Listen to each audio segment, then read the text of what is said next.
Luke.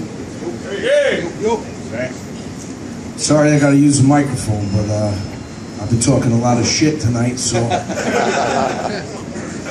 my voice is getting banged up. Well, first of all, I also would like to say my thank yous. You know, the band has been great tonight.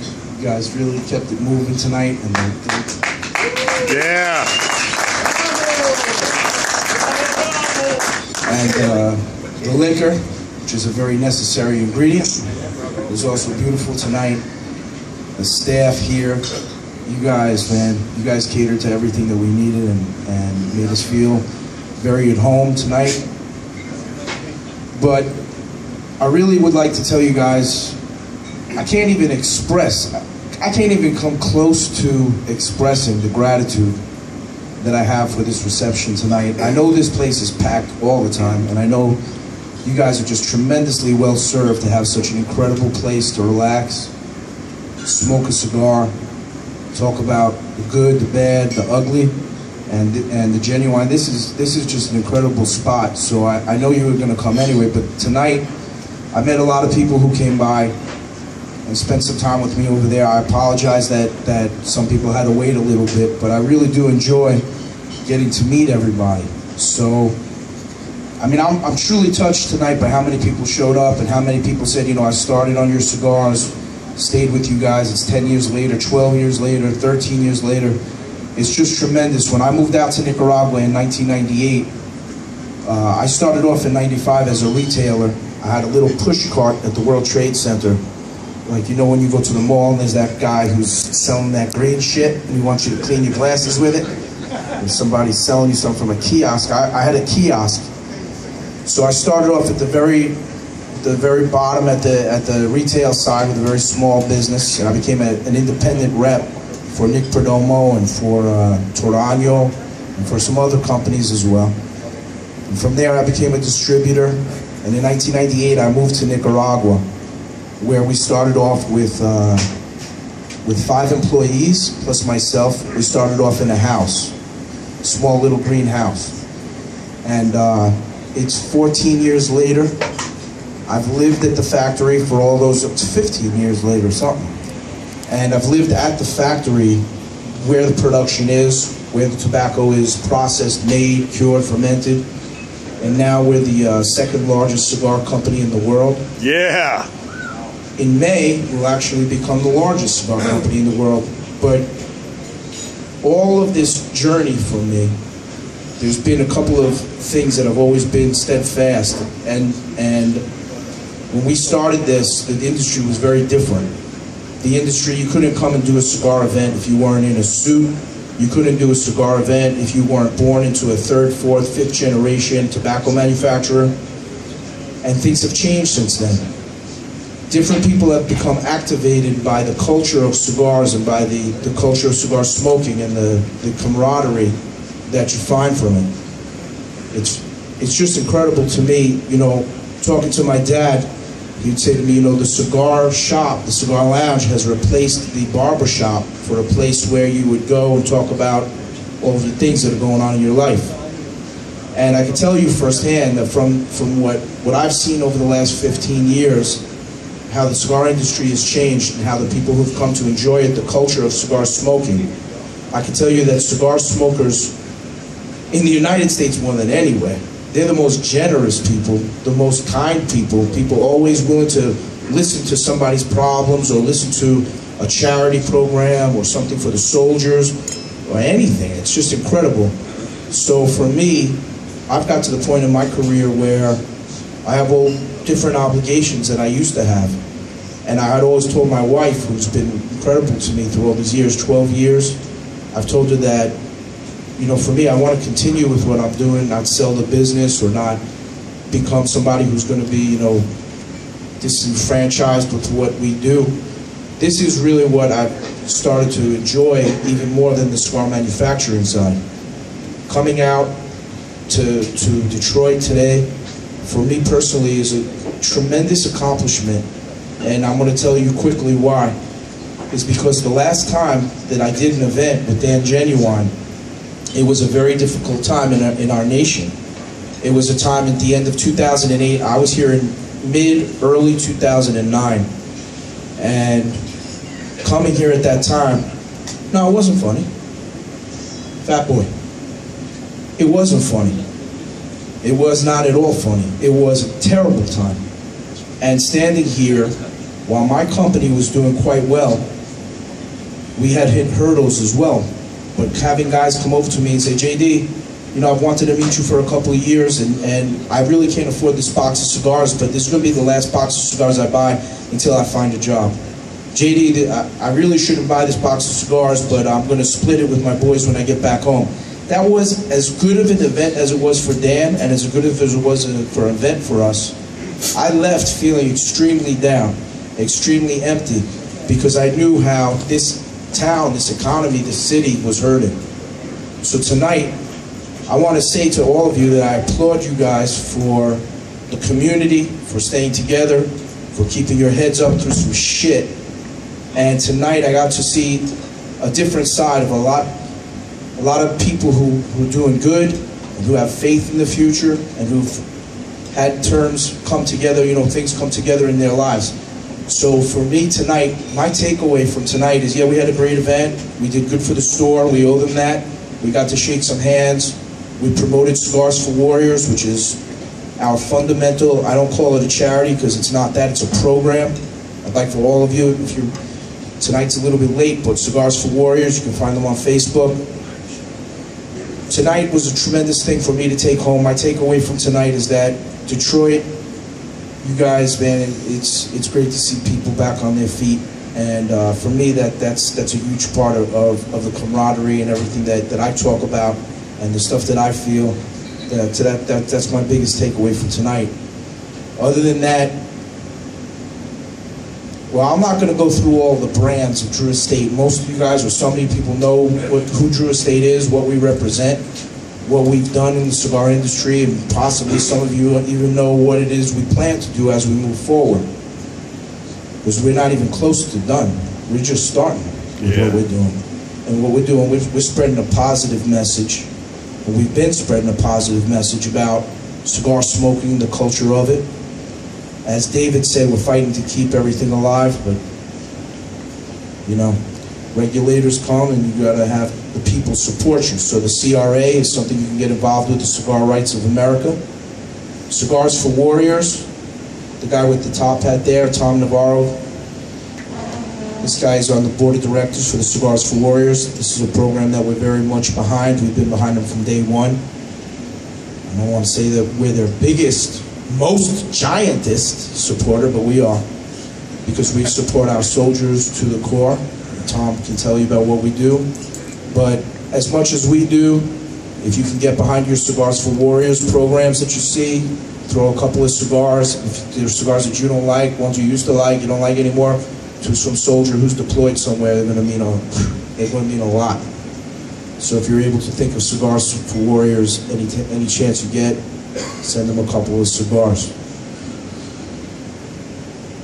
Another thing I wanted to say tonight is we have a program that we do in Nicaragua. It's called Cigar Safari. Some of you guys here know what it is. You can find it online at www.cigarsafari.com, just the way it sounds. You can find it on the free Drew Estate app for any smartphone. And you can come to Nicaragua with us, spend 3 nights, 4 days with us in Nicaragua, go on the Cigar Safari tour. We do 16 tours a year. We post the dates June 15th. They're usually sold out within 2 weeks. So the program runs from this January 1st to May 3rd. You come to Nicaragua, we pick you up in a bus. You're ours after that. It's the second safest country in the Western Hemisphere. You don't have to worry about being kidnapped by the Sandinistas or this or that. No one's going to bother you. So Cigar Safari is very important for us as a company. You know, a lot of the guys here, they know about our acid brand. A lot of the guys here know about our Liga Privada brand, Natural, Tobacco Especial, the Java we make for Rocky, all the different brands that we do. When you come out to Nicaragua on our Cigar Safari tour, you're not just there, you know, drinking the rum, enjoying the beer. That's all part of it, smoking cigars all day and all night, whatever you want. But you get a real education about tobacco in a very short period of time.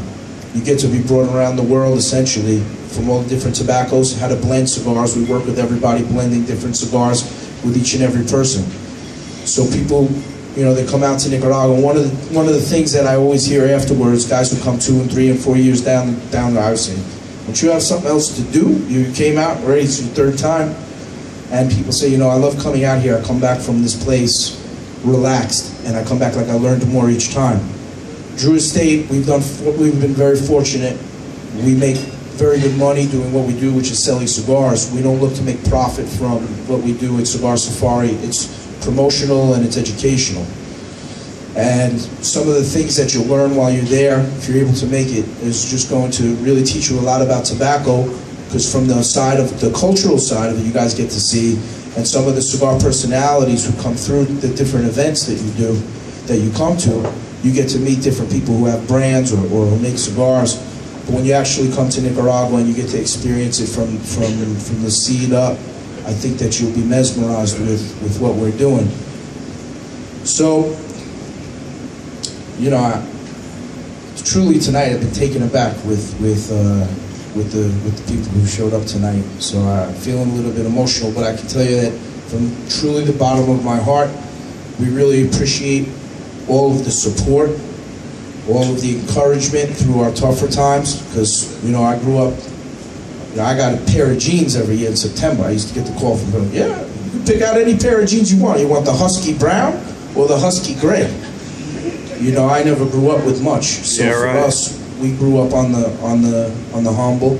So a lot of the things that have taken place with Drew Estate over the last number of years have been new experience for us. Not in terms of the success just of the companies, but the difference that we've made in a lot of people's lives, and the difference that we've made in this industry, which we're very passionate about. When it comes to cigar manufacturing, what we do in Nicaragua at Drew Estate, I think is very different than what any other company does or has ever done. And some of the things when people say to me, hey, JD, what is it that has made you guys so successful? Is it your infusion process? Is it your marketing? And sometimes in these interviews and different things that we do now, people are shocked by some of the basic answers. The things that are important to us have a lot more to do with ethics. They have more to do with loyalty. They have a lot more to do with having a paternalistic attitude towards our employees at Drew Estate. When I went first down to Nicaragua, people used to say, oh yeah, we pay our employees the most. I used to not really understand what it meant. But in '98, when I moved there full time, from the very beginning, we took a very strong approach with our employees. From the way we treat our employees, to the way we deal with women who are pregnant, who have 3 months to go and come back, from the way we deal with our full medical benefits, for the way we give insurance for people in case they die, that they get 2 years worth of salary, from the way that we deal with everything across the board at Drew Estate is a paternalistic attitude. And that's why we're able to make the cigars that we make. People say, oh, you know, JD, when 10 years, 12 years ago, you would sell, for every 1 Nicaraguan cigar, you would sell 10 Dominican cigars. This year, first time ever, Nicaragua has surpassed Dominican Republic and any other country in the world for the most amount of cigars shipped into the United States.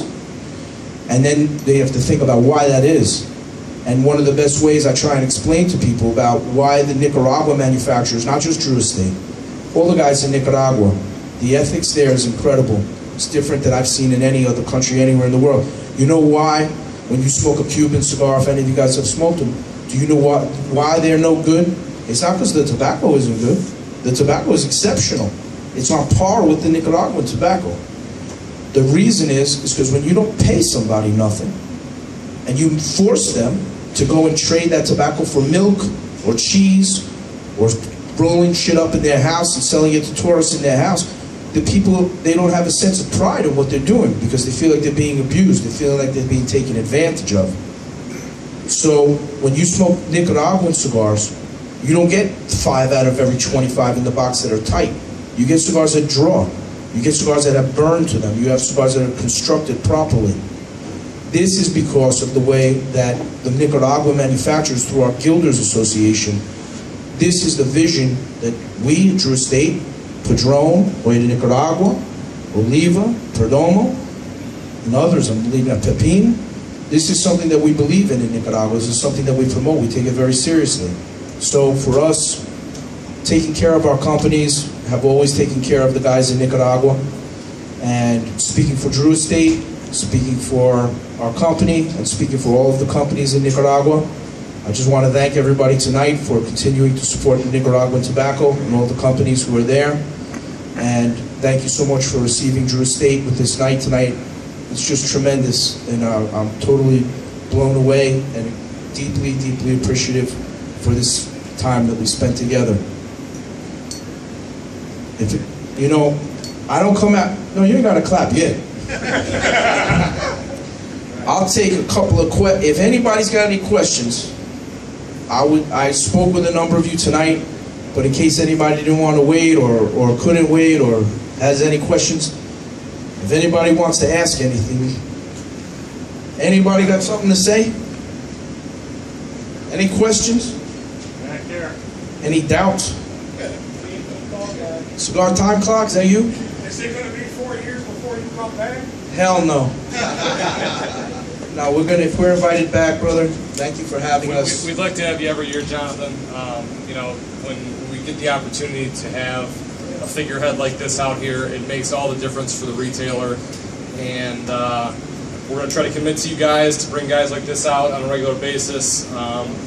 This is, I can't really speak to the volume of you being here, but this doesn't happen every day, and we really, really appreciate it. So thank you for coming, and thank each and every one of you for coming and supporting us and our family business. We really appreciate it. So, thank you very much.